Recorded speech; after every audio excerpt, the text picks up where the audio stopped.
এখন তো ঠিক আছেন, কিন্তু বিষয় হচ্ছে, দাঁড়ান আপনার বিচার আছে। সেটা হচ্ছে যে আমি আপনাকে যখন কলে বলতেছিলাম কথা, হ্যাঁ, আমি চাইছিলাম যে ওরে নিয়ে একটু বাইরে খাবো, হ্যাঁ, বাট সে আমার প্রবলেমটা বুঝতে চায় নাই, গাল ফুলায় ছিল। তারপরও কিন্তু আমি সন্ধ্যার মধ্যেই ওরে নক দিছি। আর সেই মুহূর্তে আমি যখন ফুলটা কিনি, এই ফুলটা বেসিক্যালি আমি আমার ফ্রেন্ডের ফুলের দোকান আছে, ওর দোকানে গেছিলাম ফুলটা কিনতে।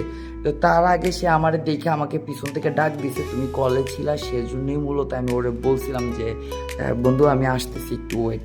সেইটাই বলছি, আর তুমি শুনে মনে করছো কি আমি আমার ফ্রেন্ডের সাথে আড্ডা দিতেছি বা আমার ফ্রেন্ডের সাথে আড্ডা দিব, কিন্তু না, ও মূলত আমাকে দেখে ডাক দিছিল।